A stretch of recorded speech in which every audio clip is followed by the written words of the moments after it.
on. I'm recording. I'm leaving. I'm recording anyway. Okay, so we're recording. I'm going to put a link to the article that we're going to be chatting about. Yes, please do put a link to that article. Because this article is pretty excellent. And of course, as always, if anybody wants to jump in and chat about it, I don't know if anyone's had a chance to read this. Want to do the intro? Are you ready for an intro? I am. Hold on, ready? There's that. Clap. Clap. By the way, I'll talk about it a little bit. We'll talk about it. Okay. Is my lighting okay, or does it look like I'm caught in like headlights? I can't. It's hideous. It's bad. You look like you're escaping a prison right now. Do I? Woo! All right, so here's today's article. Do you actually have a beer? Nope. Damn it. I hate drinking alone. You know this. I gotta, if I can remember, I will just put a bunch in my fridge, but I just never remember anymore. Can I prop you? Oh, I can prop you and you can prop me. Yeah, I'm not gonna though. Your ass, you suck. All right, I'm gonna leave you at 4, so I have 20. And I'm blown up. All right, well, I'll put it at 20. Okay, very good. So we're gonna start off with 20. All right. You do the intro. I've got the beer. I'm gonna look up and see what my beer is rated because I don't really know what it is. Tony found us. Yay! I don't know if you can see this. Do you see this? This is my baby on here. Oh, stop it! Is that the Halloween outfit? Yeah. So then if you touch it, he moves. He moves around. What is that? It's like it's like now if you take a photo on the new iPhone, okay, tap it, it like plays a little movie of like what was happening when you took the photo. So you have the new iPhone. I have the new iPhone. Okay. I'm jealous. Yay, he's there. Okay, good. You might have to jump in. We can like see you kind of in real time. That would be fun. This one. Oh, cut it out. That's cute. It plays like a little animated. I love it. That's like one of those things I thought was really dumb. Yeah. Take a lot of pictures of a baby. You're like, I love it. And then you just gush, and then you just become ridiculous. All right. Let's see here. Okay, I'm going to look up my beer. And I'm going to do the intro. Are you ready? Yes. Hello, everybody. Welcome to this week's SEO and IPA. It's the fun weekly hangout about online marketing, entrepreneurship, and more for cool people of all shapes, stripes, and colors. As always, I am Daniel Barrett, here from AdWordsNerds.com. That is AdWordsNerds.com. Well, I don't have a tagline for it. It is what it is. And as always, I am joined here by the brains behind the operation. Officially, the only reason anybody ever watches this show, makes her living nomadically traveling across the great SEO plateau. It is Patty DeLessio from Reinvent Interactive. This is reinventinteractive.com. Someone's got to reinvent it. It might as well be Patty DeLessio. Somebody has to. It might as well be me. Yeah, interactive used to mean X. Now it means Y. Boom. Reinvented. Someone invented it. I'm going to invent it again. I like it. Bravo. Reinventinteractive.com. I'm going there. I haven't been there in a long time. Oh, no, don't. Too late. I'm going there. It needs to be redone. It's still rotating. It's still doing this. Oh, I like it. Oh, yeah. With a folder. It does. Yep. Oh, my thing is gone. Sorry, my thing is going off. All right. So I am drinking a beer right now, even though you're like all dried up. Okay. Taking a break. Whatever. Yeah, that's me. I suppose I have to support your healthful kick. But yeah, you're fine. But I'm also having crazy food cravings. Oh. I don't know how it's all. I did go yesterday to try out a jiu-jitsu class. So I think I'm going to try to take I can be physically active again because I'm not. I just huddle in front of this computer and I never move. Right. By the way, so you talk about your drink in a second. Have you ever had this? Is that the Trader Joe's? No. I think this is the Sam's Club sparkling water. Yeah. You can buy like 5,000 of them for $1. It's my third one today. I'll probably have like 3 tonight. It's a little ridiculous. But you're out of control. All right. So here so last week I brought a heady topper to this conversation, and I tried one of the most, sought after, hard to get, tasty, arguably IPAs, one of the more famous IPAs. I kind of swung in the other direction this week, and I never go like really low beer, but I'm doing a Sam Adams. Wow. Much more pedestrian. And wow. I haven't actually tried this. Hey, bro, nice to meet you, bro. Where's your tank? Your tank and your I know, right? Red Sox. Actually, I am in my workout clothes, but yeah. I'm slumming it this time. Sweatpants, and then those sandals with the socks in it, and no, like a puka shell necklace. I know. Yeah. So we have been doing this show for how many years now? 20. Seriously, it's been like over 2 years. I don't know exactly how long it is, but it feels like an eternity. I drag you online once a week, and I'm like, drink beer with me, talk about nerdy stuff. Anyway, so this is the Sam Adams. It's the first time I think I've ever brought a Sam Adams. Not that there's anything wrong. I don't think there's ever been a Sam Adams on the show. I don't think so either. And it nothing against mass produced, but when I think of craft, I think of a little bit smaller, and there's a lot out there. So produced in Massachusetts, that's true. There you go. Right. Okay. So and it was one of the first crafty ones that I was introduced to, and most people. So this is their Harvest Pumpkin Ale. Okay. I haven't had this before, and it's got a little kind of malty, sweetness, pumpkin-y thing going on. Oh, it's not bad. There's no real brightness to it. There's no balance to it, but it's, it's got some soft pumpkin stuff, and then it's a little bit malty, and then it's kind of a dry finish. Yeah, it kind of tastes like it was brewed in a scarecrow's shoe. There you go. Right. So anyway. But it's decent. You like it. I like it. Would you order it out? It's not bad. Pumpkin beers can either be, can go in one of two directions. My favorite pumpkin beer ever, and I've kind of switched this year, but I have a real big favorite, was just rated #1. I got validation of like. You changed it. It's not that anymore? It was Post Road. That was previous years. Now I've had the Hogs, what is that called? Hogs. I'll look it up next. Something about a hog, and it's fantastic. I can't believe I'm forgetting it. But Something About a Hog is the name of my new comedy coming out, my romantic comedy. I think if I do hog pumpkin, it'll come up. But anyway, no, that one is really, really good. That's the one that literally smells like a pumpkin pie. I mean, it is like the sweetest whole hog pumpkin ale. It's called whole hog pumpkin ale. Sweet? Because it is. It's a little bit sweet, but it's just full. I mean, it smells like a pumpkin pie. There's no way around it. It is. If you're going to drink pumpkin beer, this is like no joke. I bought like a pumpkin beer from Trader Joe's. It was last year, and it was I could not. You don't like the sweet through. Yeah, I couldn't even get halfway through. Sam Adams stories. Mm-hmm. First beer I taught myself to drink. It was really the first beer I ever drank. Mm-hmm.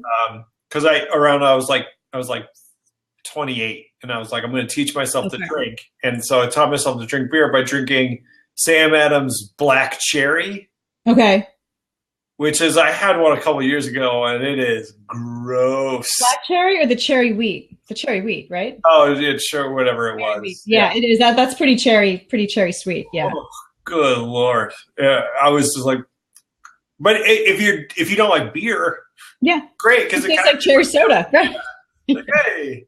So yeah. Anyway, Sam Adams. I'm forever indebted to Sam Adams Corporation for teaching me to drink beers. But man, I haven't had one in a long time. All right. I have fond memories of Fezziwig's Christmas ale thing that they call it, even though I think it's like super over the top. I haven't had that in forever either. Right. Anyway. Not bad. I mean, but, the same as they had that little beer in the blue bottle that was like really coveted, and it had really high alcohol, and you were to store it. And no, okay, we'll look that up. So, did you read the article? Did you read Rand's blog? It's his first blog in a while. I did. I got to the byline. So today, I have This is the first. There's not even a break, but this is the first break I have had since 9 in the morning. I've been going straight since 9 in the morning. That's right. That's amazing. Yeah, ish. It's nice. I'm kind of like, I'm getting to the point where with all my clients, I do twice a month. I do hour-long calls to go over their account. I'm kind of like, maybe I should be taking this off my plate, but then I'm like, maybe I should keep it on my plate because this is where I like really get in touch with them and like talk with them, build a relationship with them over time. Right. But it takes so long. And like today, every Wednesday now, I have like 4 clients in a row, and then I have like calls before and after, and it's just kind of like a lot. So anyway, but so that's yeah, that's high touch. That's very high touch for sure. It's a lot of value. A lot of money, so you gotta justify it somehow. There you go. So but I haven't read this, but I'm gonna guess what it's about. Oh, you didn't? You're saying you didn't read it? I didn't read it. Oh, you did? Okay. I did read it. Okay. But I'm gonna guess what it's about. Okay. Okay. I don't know I don't know what it's about. It's about all right, listen. So we're all huge fans of Rand Fishkin, obviously. You know, he's a big, shut up. I'm not a huge fan of anybody anymore. Oh, yeah, no, that's true. I will say so Rand Fishkin is cool. I will say that he wrote this was a while back now, an article about dealing with depression and kind of emotional stuff that I really, really appreciated and I thought was great. And I spent a lot of time kind of reading that and thinking about it. And he's also written some really interesting stuff about being in Moz, like what's going on in Moz and their business decisions. And I thought that was all really cool. So I appreciate that very much. Yeah, I do too. I think he's amazing. I'm a big fan. I'll say it. I'm a big fan. I like his transparency, which I think you were saying, and I like his relationship with Will Reynolds from Sear, which is a local SEO SEM place down in Philly. They have this cute kind of relationship where they've like done the CEO swap, and they wrote a big blog about it, and there was a lot of transparency about running each other's business for a week. It was like really, really cool. But that we did a whole show on that one too, I think. But this article was interesting. He starts it. The link is in the notes here for anyone that's interested in what we're talking about. We're going to talk about Rand's recent blog post, and I think he hasn't blogged in a while. He said this is my first blog in a little while, right? I think he wrote this, and a lot of great information, a really good topic. I mean, the idea that you've hit a plateau with your SEO, you're not seeing that growth, right? You've done kind of all the basics, and then you're just sort of, kind of sitting it out and resting on your work. Here's some stuff to try. If you don't know what else to try, if you've optimized what you have, here's some great ways to try. He did that. And then at the same time, and again, I love Rand, he started baking in, use my tool for this, use my tool for this. It felt a little like a plug of an infomercial here and there for his. That's what blogs are. But that's what he's supposed to do, right? Okay. So, but anyway, but they are, I think they are the free tools, at least, to his credit. But anyway, I liked the article. So we can go through, there's five areas we can, okay. So let's preface this by the because I haven't read it. So you're walking me through it, right? Okay. The setup for this article is I've been doing SEO for a long time on my own site. I've been like blogging and I'm doing stuff, and I got like a bunch of results, and then it's kind of like I'm plateauing, and I'm like, I don't know what to do now. Like I'm kind of like, meh. So like let's say is it the idea? It's like I'm getting 10,000 visitors a month. Yeah. And I don't know how to break above that. Is that the idea? Yeah. What else can I do? I've already optimized everything I think I have. What else can I do? What are my next moves? And this what are my next moves? What are the next moves? So he breaks it into, five kind of chunks here. He lists those out in the beginning. I haven't quite figured out how I can share an article. Like I would love this other open seat here to be an article. And I think there's a way I can do it. There's some tools. Maybe I'll talk to you about that later, but I tried the tool, but it kind of screwed up my other blab, but You know what I'm saying? Like there's a way that I can multitask this thing, but until I figure that out, I'm looking at it, and everybody else, the articles in the notes on the Moz. So the article is called Beyond the SEO Plateau, After Optimizing Your Website, What's Next? So he kind of does the same intro like you just said. He has an example here of kind of like average search growth sample where the graph is sort of, starts low, it goes up, it comes down a little bit, it plateaus off, maybe starts to come up a little bit. And he lists the 5 sort of SEO growth opportunities to consider post plateauing. And they are new keyword and content, new verticals and SERP features, additional SERP domination, moving up the buyer funnel, and international/multi-language targeting. I found the last one actually really interesting. That was one that I would not have thought of. I was like, oh. Multi-language? Yeah, well, going kind of international if you kind of haven't. I was like, oh, I like that idea. So in the number 1, in the new keyword and content area, he kind of says, yeah, of course, it's kind of a no-brainer, and everybody thinks that we should focus there, but you really should, and that will kind of help with your success. And he has like a couple ideas here. So another one is to just kind of, understand your audience. Again, like if you haven't gone through those exercises of understanding who your key clients and your audience are and your best visitors to your website, re-examine those ideas, re-examine those keywords. Number 2 under that was knowing your domain's ranking ability. So kind of where you stand within, competition. So looking for those kind of unicorns or looking for those opportunities within the crowd to stand out from the competition, right? Which I thought was interesting. He's got a graph here with distribution subdomains. He's obviously talking about, your domain authority here, understanding where that is against the landscape. Let me see here. And of course, if anybody wants to jump in, let me know. We've got a seat open. I'm not looking. You'll watch the comments for me? Okay, you are. I've got the other article up here. Number 3 here was hitting your sweet spot for amplification and links. Okay.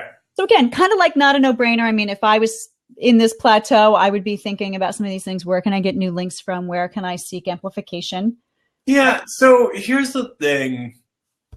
Okay. I'm going to complain about this. I hate when people are like, make content you're deeply passionate about. So can we talk about this? Okay. I kind of think this is bullshit. Okay, go. This idea that like you need to be passionate about what your business is. So like right. I just blew up with those things. Come on. Okay, so I'm blowing up right now. I want some props. Okay. All right, thank you. So here's the whole thing. So yeah. I am passionate about my business. Yep. But I'm not passionate about what my business is about. Yeah. You have other passions. I have other passions. Right. And I love what I do. And every day I get up and I'm excited. I'm excited about my business. But my business is about lead generation, real estate. I could give a crap about that. Right. I don't do real estate. I don't. So but Dan, I'm passionate about beer, and I've combined beer with SEO, and so we do this call. Watches this thing. It's been you and me for 2 straight years alone. That's what I'm saying. If we did something else, we'd be rich by now. Right? If we just did like how to trade penny stock options, millionaires. But it's so my whole thing is like, okay, so like let's say I'm setting out to do SEO for my business, which again I'm really passionate about my business as as the thing that feeds my baby. Right. Very passionate about that. Right. So I set out to like make content. It makes no sense for me to be like, what am I just can't wait to talk about X, because that's not necessarily what actually serves my market and what people actually care about, right? So I get like the unique value doesn't exist and what people want, right? Right. But if you're building a business, who cares what you want? Like I just find like the whole like you got to be passionate about it. I think that's kind of nonsense. No? I don't know. I would argue. Is Sue Geyer still here? She's not. Okay, I was going to call on her. I would say doing what you like, being passionate about what you like, and having that show through your work and your clients. I mean, I think people are kind of drawn to that and the why and, you know, all the rest. I mean, I know you're going to call that bullshit, but I mean, I think the point he's making here is find some aspect of this that's interesting. I mean, is there, well, you don't create content for your clients, right? But I'm actually gearing up to do that more. That's probably going to start more next year. Yeah. But it's also weird because I'm also in a niche where I'm like the only guy. Are you trying to say niche? I say niche. I know people say niche, but I'm not French, so I'm not going to say niche because when you say it, it hurts my ears. Niche. Niche. Right? You get me. You feel me. You know, to me, it always just weirdly rubs me the wrong way. Yeah. Because I'm like, if I just followed my passion, yeah, I'd make a business that had to do with like playing World of Warcraft and organizing it with Evernote or something. And like, that's fine, but that's not going to pay my bills. Right. Right. But I am passionate about my business. I love the feeling of building something. Yeah. That's what I love. Right. So I wake up every day and I'm like, what if we do this? And what about this? And like this AdWords thing and we'll do this documentation thing. But it's the feeling of building something that's exciting. It's not the subject matter. Right. And see, and I like the challenge of, you know, I'm like kind of a data nerd. So I like to see the numbers move. I like to see progress. I like to say, oh, that worked. Let's do more of that. Right. I get it. There's a little bit of a gaming aspect to this, but I think we should replace the term data nerd with number muncher. Okay. You think so? Yeah. I'm a real number muncher. Okay. Good. So anyway, I find Venn I just feel like you needed something to fit the third wheel on the Venn diagram. Okay. Munch. Great. Yeah. I know. You can join us, by the way, techbloke.com. So anyway, So the thing I was most interested in this list was new verticals and SERP features. So can you talk about this? Like, what's he talking about here? Yeah. Let me see. I'm looking at the list. First of all, this is a pretty amazing tool. I've looked at the Mozcast from you know what that is? It's sort of like the weather report that shows you kind of what has changed and which kind of direction is it going in, right? What's the weathercast for Google's algorithm today? You know, where is stuff coming and going? But what I didn't do is this, let's see here, and I brought it up in another window, which I would share, but I can't. So it's Google SERP feature graph. So this is where you can click, you know, even the AdWords, you know, you can kind of click these little boxes and it shows you what the matched queries are that they tested from, you know, this day to the next day. They kind of give you these 10. And I think this is. So the percentage that they're giving you. So imagine if people are watching at home, they're not following along with us. I'm gonna just do this. Hold on. I'm gonna put in this. I'm looking at this. Podcast.com/features. And so next to that, they have the SERP feature history, right? And then they've got like AdWords. For example, they have AdWords at the top and it says 55.9%. So what are they, what's the percent? Like, what is that measuring?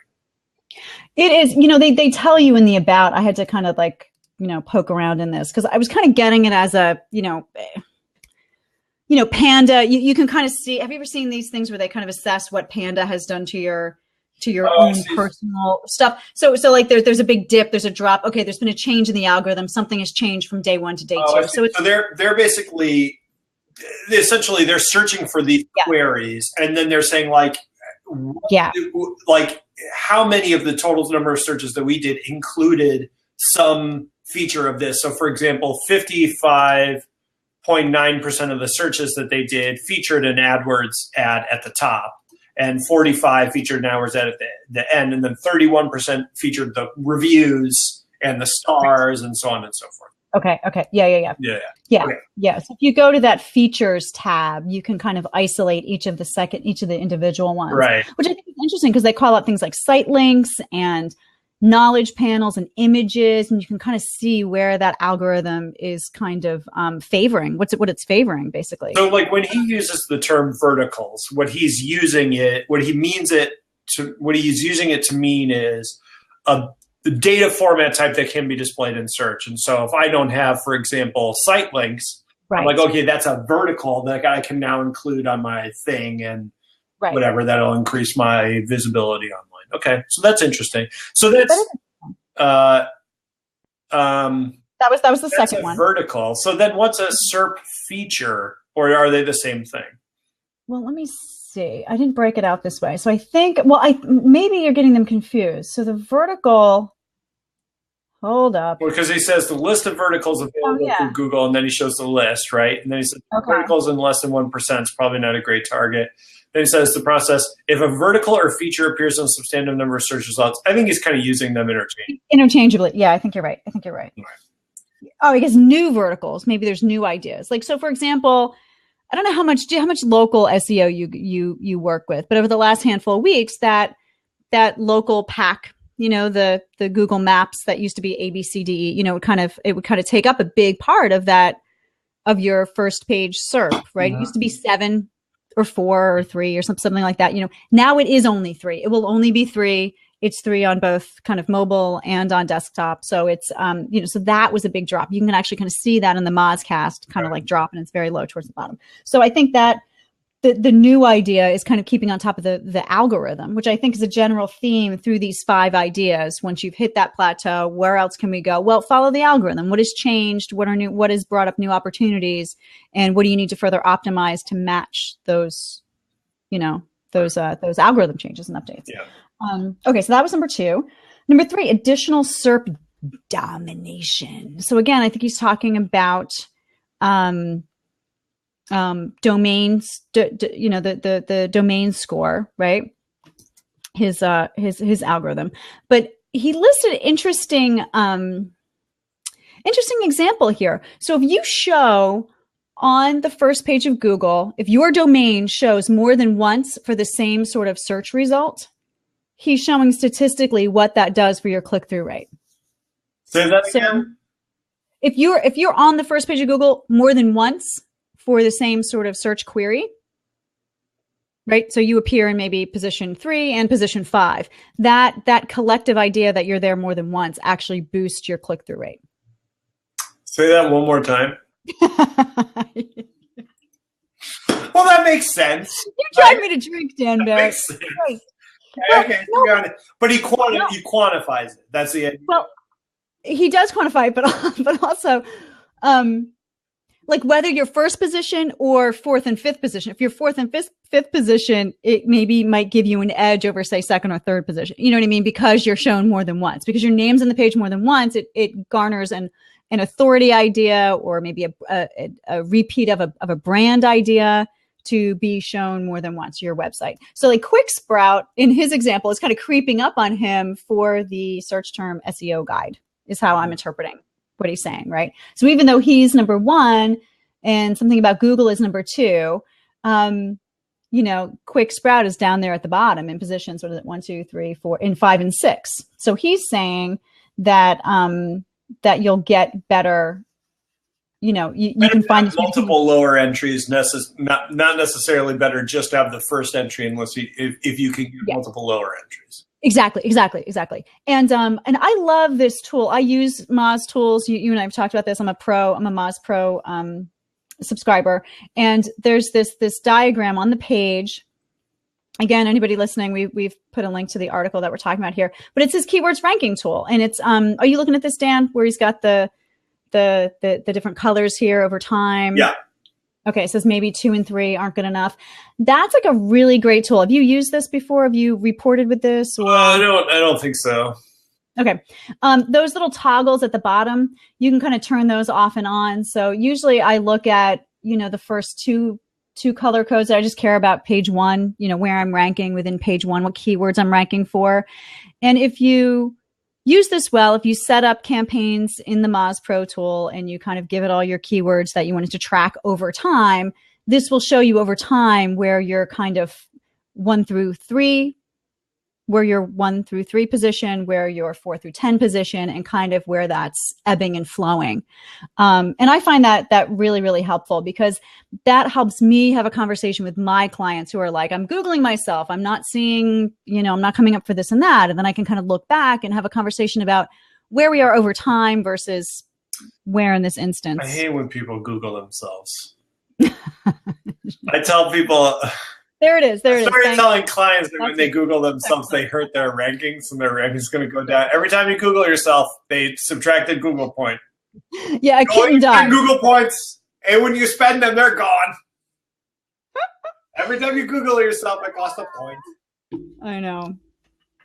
It's painful. But yeah, you see where I'm going. So anyway, this tool I think is great. Thanks techbloke.com for screen grabbing that. That's exactly what I'm talking about there. And again, I don't know if anyone's using that or kind of what you use it for. I find it really helpful. Again, like I said, just what, Dan? No. When you were like, thanks techbloke.com, I was like, did we get sponsored? Are we? I just want to take a quick moment to thank techbloke.com for, it's like provider of the world's greatest tech blokes. I like it. Sounds like a dating site. I like it. I'm going there. I like it too. Oh, come on. Stop sucking up to the propster. I'm doing it. Anyway, so yeah. Oh, I got it. It's cool. I got it. Techbloke.com. I love you more. I'm gonna look at it later. Yeah, so that's cool. So it's like, yeah, multiple yes. Different places, post your stuff all over the place, get multiple things, own the homepage. I get that that's a thing. Yeah, so here's the thing. So if you're not slipping, but you're stagnant, maybe go for a position 2 on the same page, because that will give you lift in click-through rates, even though you may not lift on the page necessarily, or, change position or have another opportunity, right? Showing up twice, having 2 links on the same page for the same domain is very, very helpful. Yeah, so build out multiple pieces of content about the same topic. That makes sense. Similar ideas. Yeah. Go after those same search terms, especially if the one is working for you. Okay, so that was 1, 2, and 3. So we've got 4 and 5 left. We've got 4 is moving up the buyer funnel. And I have a quote here, which I thought you would like, which is SEO is not PPC. Now, this digital marketing funnel I have seen a couple times before. Again, I read a lot of these Moz blogs. So this probably looks familiar to you. I'm looking at the digital marketing funnel in the middle of the page. So let me see. So moving up the buyer funnel. Dan will be right back. He just clicked the wrong button, I'm sure. Okay. That didn't happen. Really? Nothing happened. Nothing happened. Thank God I still have my props. I was trying to drag the picture into the chat window. Oh, and it opens up another tab. I know, isn't that nice? Yeah. Okay, so it says here, he says, repeat after me, SEO is not PPC. So I don't want to read the article out loud, but he says, I can count the number of times I've started helping an organization think through SEO and discovered that the only keywords they pursue are those that are leading them directly to conversions. So he's like, PPC, SEO is not PPC. It shouldn't just be conversion focused that you're kind of going after. That if you look at the marketing funnel, there's everything from exposure to discovery to consideration, then conversion, then kind of this customer relationship idea and retention. So, and there's a lot of ways to talk about this customer experience or this customer path, right, that they're taking through gaining awareness of your brand, being introduced to what your services and offerings or products are. They leave, they come back. I mean, he tells the story here where people will come back, I think, 7.5 times before signing up for his products or services. So they're coming in at a bunch of different places. So if you're only focused on the buy words, the get my free download, the, whatever that join my mailing list, if you're only kind of focused on those, not just objectives, but those points in time or those points along that customer journey, then you're missing out. So re-explore your customer journey, make sure you're touching each of these journey opportunities and drive traffic to them individually through, content that you create, I think is what's going on here. Yeah. I mean, I think it makes sense for one of the kind of better ways that I found to think about this stuff is it's from, I cannot remember. It's from a copywriting book, like an old copywriting book. And it talks about, people who are problem aware, solution aware, like all these different like stages of market awareness, right? And like, it's just like, okay, do they even know they have a problem versus they know they have a problem. Do they know there's a solution? They know there's a solution. Do they know that there are many solutions? They know there are many solutions, but they know that you're a solution, right? Like all these different sort of phases. And for me, that's a really useful way to think about it, because it's like, okay, just to take like what I do, right? It's like, okay, well, you need leads. Do you know that AdWords is a thing? Okay, you know that AdWords is a thing. Do you know that there's such a thing as an AdWords manager? Okay, you know there's an AdWords manager. Do you know that I am an AdWords manager? Oh, that's weird. Like, for an AdWords manager, I'm an AdWords manager. So, and it's just such a useful way to think about it, because each one of those things, it's like you're trying to focus on a specific point that you're trying to get across, because if you try to do everything all at once, it's not particularly easy, right? So it makes sense to me. I think this funnel has like 4 stages too many. It's like a lot of colors, a lot of stuff going on. But I also think the color scheme is weird. It is weird. But it is useful to be like, okay, there's kind of content for each and every one. So I might write a piece of content where it's like, why AdWords is the best thing for real estate. And then I might write another one where it's like, the best way to get AdWords to work for you is to hire a manager, right? Or whether you should hire a manager. And then when you're hiring a manager, what should you look for? And then at the end, it's like, I just have a picture of my face and I'm like, just arrows pointing at my face. And so I find that, I'm going to do videos. I'm going to end it like that. So if you're looking for just like good credits and music are rolling, for no reason. Right. I think that's I find that useful to me. This is a little finely grained for me, but maybe for larger, for software too. I think there's more kind of stages to a buying cycle and all that stuff. Yeah. Thanks. Yeah, I get it. If anybody hears anything interesting, they want to jump on, let me know. We've got a seat open. So let's talk about multilingual targeting. Yeah. So let's see here. So this would have to apply, not everyone is going to go, international. Those of us with local SEO clients, aren't kind of looking for this. But it even says, for larger organizations seeking to expand their markets, growing beyond your local country and or language may be an avenue of considerable opportunity. Yeah, it's funny because I was thinking about, I had a client that was doing like international ads. Yeah. And I was like, I can do that. And then I was like, oh, wait, I have to like write ads in French now. Right. So there's like a whole extra added thing. But the thing that I do think about every now and then is Spanish language. So for those of us living in the States, even though I'm kind of national, I'm not international, but even within the States, Spanish language localization, it could kind of be a big thing because there's just like not much competition in my market for that. There's probably even less in the Spanish language market, although maybe that's not the case anymore. But but the problem is like, well, I don't know. To what extent is that just a hiring problem? Is that just kind of like you need to hire someone in-house? Right. Because I can help you with Los Wordos de ads, but that's not, I'm not using Google Translate in order to actually speak. No, you outsource that. There's definitely, translation, transcribing, there's a lot of opportunities. I did a site I forget what it was. It was like 18 languages, but then it turned out to be like 24 if you included locale ideas because there were different languages within different countries. It was like this massive thing. And it was for, what was it? It was a pharmaceutical trial. I used to do clinical trial recruitment. All the shadiest clients. I did not know. It was shadiest clients. I do not.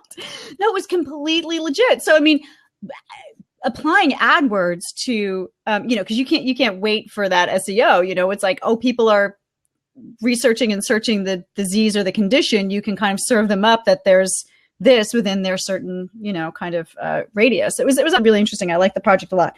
And I don't even know where I was going. No, but we had a lot of, it was like 24 different variants. And then you've got the landing page that also goes to, and you have the language that are in the ads. And it was, it was complicated. It was, but you could just do and the rules and the laws internationally for pharmaceutical. Well, and you could make it so easy, right? And just do it in Esperanto. There you go. Universal language. Everybody speaks Esperanto. Done. Stop it. I'm changing the subject. You are. Would you accept Bitcoin from a client as payment? No.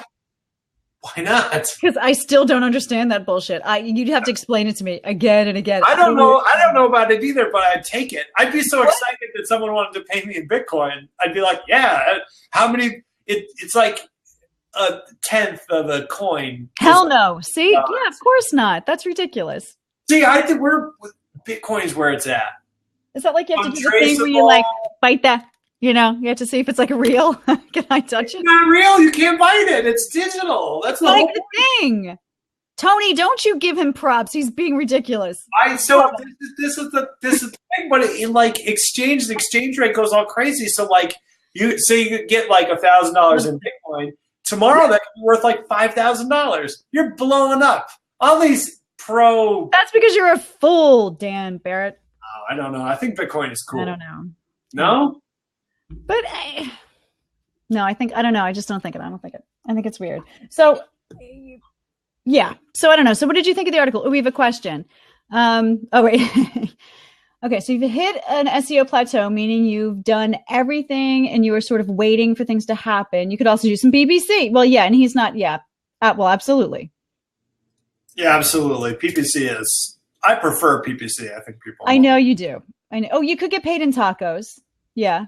I would totally take tacos. I would do it. Burritos. I would take burritos.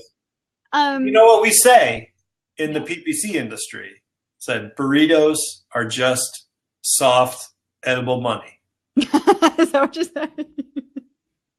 That's what everybody says. That's the common saying. Yeah. Yeah. I had another question too for you that I'm blanking on now, but yeah, burritos are pretty good. Oh, stop it. You're killing me. Yeah. But so. Yeah. So I think it's interesting because this is not a problem that I have. None of my clients have this problem, and I don't have this problem. Where I'm like, my SEO is so good. Where do I go from here? Like, that is not a problem I have. That's not an issue that comes up. I know. I'm always like, you should make a blog. And it's like, that's what I do for a year, is have that conversation, right? So There's no end of SEO. That's exactly right. There is. Exactly right. SEO is not one and done. SEO is not one and done. You're always looking and reporting and exploring new ideas and besides that, Google is always changing. So you can't be done. You can't step away from this as a concept or a strategy because you need to kind of stay on top of and, be in front of where Google's going. See, I disagree. I think there's a clear end to There's SEO, not. and it's the O. Oh, the capital O. Thank you for spelling that out, Patty. I was just going to leave it for the people to figure it out. Oh, I said capital O. I didn't say SEO. So, yeah, I mean, it's Bye, Sue. Yeah. Bye. Yeah. So it's interesting because I really haven't done SEO for myself in a really long time. I've only ever done it for clients, really. Yeah. And I haven't needed to. But it's a big part of what I want to do. Yeah. Well, I have a small business. I don't, whatever. But it's like I'm transitioning. Yes, true. It stands for what is that? Textual Analytical Conversion Optimization. Taco. There you go. Taco. Yes. Nice. Thank you. All right, I'm going to prop you for that. Damn it. So, nice. Yeah, but I am I'm gearing up to do it for myself for the first time in a long time. So I've been thinking a lot about it, like how to do it in a way that's scalable. Yes. And in a way that's doable with a fairly busy schedule. And so I'm kind of looking at things I'll do a YouTube office hours, and then I'll get a transcript of that and turn that into a blog post, and then I'll post it on this forum, and then, whatever, do index of terms, all that kind of stuff. And I found I was actually looking up articles in my Evernote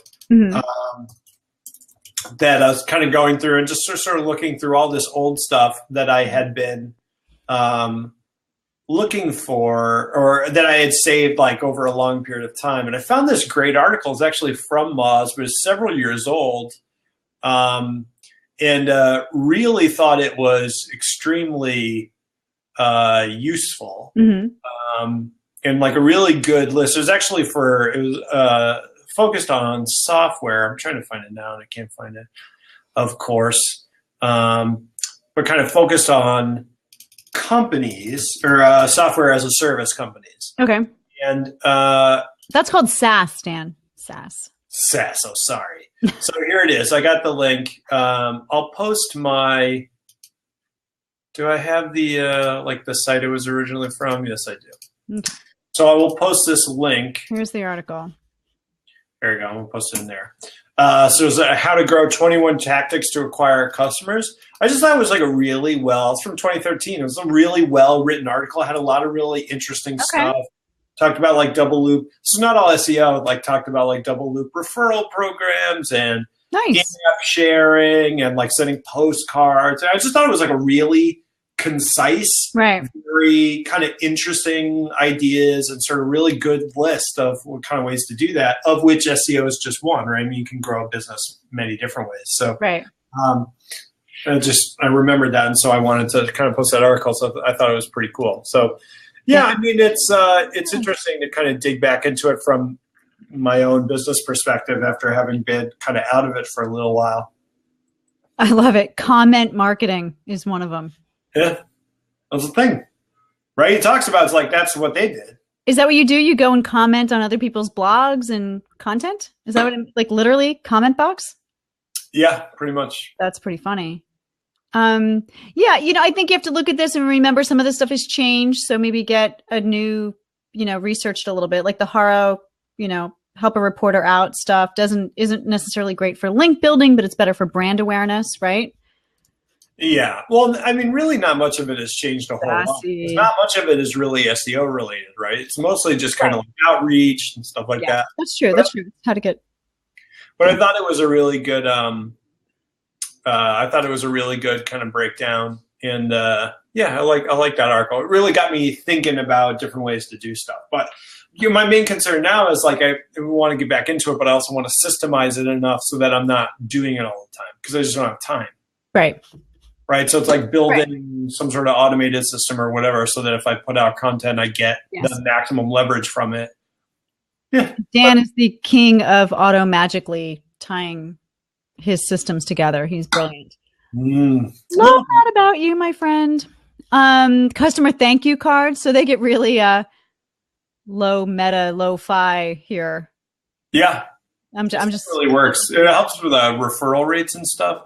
It's true that most businesses, they'll spend all this time and money trying to get new customers via SEO and via PPC, but referrals, right, convert more often, stay longer, spend more money, but very few people actually have any sort of system for like really systematically trying to get more referrals. Right. Can I tell you a story? I just had a sales call yesterday, a sales meeting with a new potential client. And so wait, was it a meeting or a call? It was a face-to-face meeting. I went to their office, and you're going to totally get this because you've been consuming this product for a while now. It is a pediatrician. So you're right. I have been consuming pediatrician. You eat them with milk and a spoon for breakfast. Oh, through them like that. No, but so I'm just saying you've got a baby, so you get this whole idea. So I haven't. It was an interesting dive. I'm a consultant from another lifetime ago, right? I did business consulting for many years, and jumping into new business models is just really fun for me. Where do leads come from? How do you think about this? What's the competitive landscape? Like just kind of diving into all of that is kind of fun for me, and rotate, having that be new. So this is a business where people age out of it, right? So you're always losing clients because they've become too old. Like at 21, you get kicked out. I'm a pediatrician, but I keep losing my clients. No, it's not. I've lost so many. I know it's not that. It's not that I'm like a woman in Hollywood who's too old at 34. I can't. I'm done. I'm washed up. It's like, oh, what's your patient survival retention? 0. Stop it. No, so get this. So here's some of the factors of this business from an SEO perspective. It was fascinating. So it's like, what is the lifetime value of your patient, and how do you think about getting new leads, and where do those new leads come from? And what are you laughing at? Put $1 value on every single one of these babies. What is that baby worth to you? What is that baby worth? The sicker the baby, no, please. No, but it's like Patty. Stop it. Oh, no. Patty. So they age out, so you're constantly needing to replenish the baby funnel. But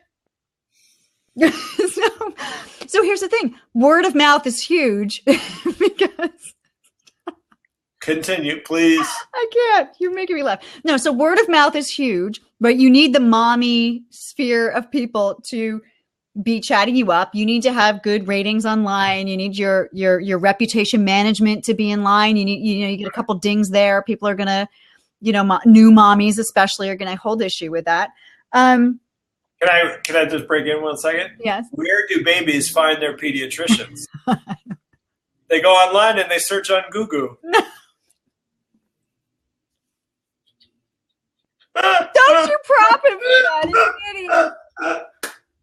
Bad jokes should not get props. No. So you see where I'm going. So it was really interesting to talk about some of these ideas and some of the competitors, and the idea of like Medi-clinics competing with them for, certain services, and people not knowing when their office hours are. So anyway, it was interesting. And I think, referral is massive in that idea. How do you kind of get that word out, but authentically and reasonably? And how do you ask for patients to refer you?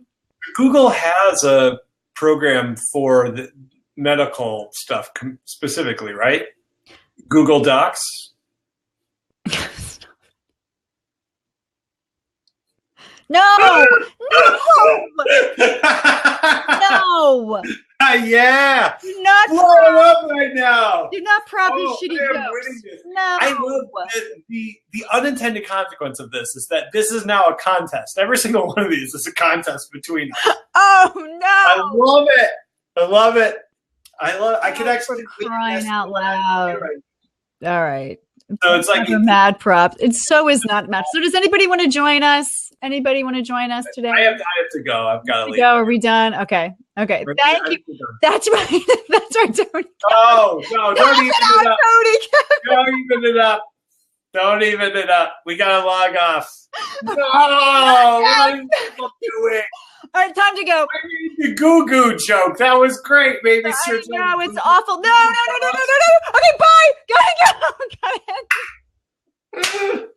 All right. Everybody. Okay. We'll see you next Wednesday. Yeah, Wednesday, noon Eastern Standard Time. And right 4 o'clock, depending on Dan's schedule. I had to move it today, but I've got you in the calendar for tomorrow. All right, good. And we will. Thank you, everybody, for watching. Wednesday, noon Eastern Standard Time. We'll see you next week. Patty, as always, you're wonderful. I'll talk to you soon. SEO and IPA. All right, SEO and IPA. Oh, cheers. Oh, yeah, please, as always, optimize responsibly. Yeah, cheers.